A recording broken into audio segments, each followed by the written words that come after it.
Lady Bird Johnson.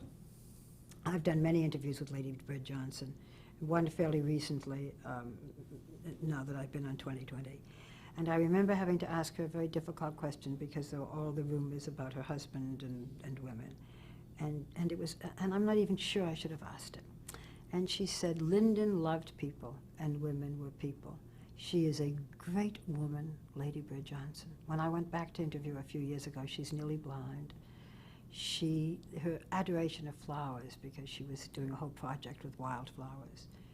Her love of her husband. Again, these were women who knew their husband's frailties, but also saw their greatness.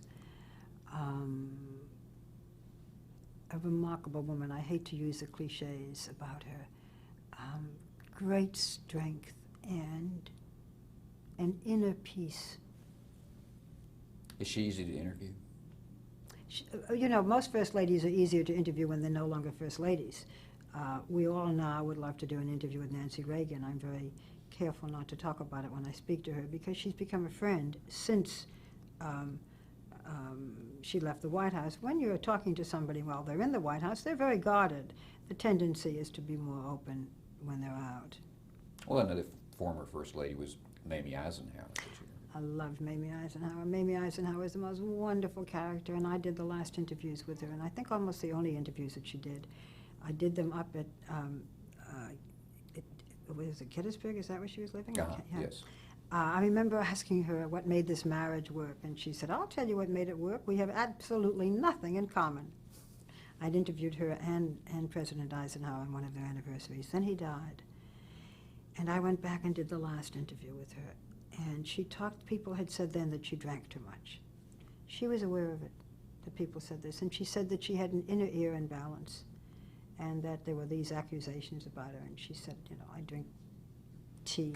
But I loved interviewing her because she was warm and folksy and funny and totally lovable. And the last of her generation, very feminine, the bangs, the frilly clothes, didn't want to be anything else but, you know, a good wife and play bridge. I loved her. She was cuddly. She answered questions easily. She did answer questions easily at that point because, you know, she knew, I think, that she wasn't going to be doing any other interviews. I have interviewed quite a few people towards the end of their lives, sometimes here at 2020. I remember doing the last interview with John Wayne before he died. He went in the hospital one day after our interview and never came out of the hospital. I did the last interview with Bing Crosby. You know, it's not that they do an interview with me and then pass on, heaven forbid, but when a person comes to a certain age and they know that they're, in a sense, speaking maybe for the record and maybe for the last time, they're very revealing. You also interviewed, going back to Mamie Eisenhower second, her granddaughter-in-law, Tricia Nixon. The interview with Tricia Nixon came about because... Actually, it's not. Let me correct that. That's Julie Nixon, who was her granddaughter-in-law, but yeah. Tricia Nixon. Well, I interviewed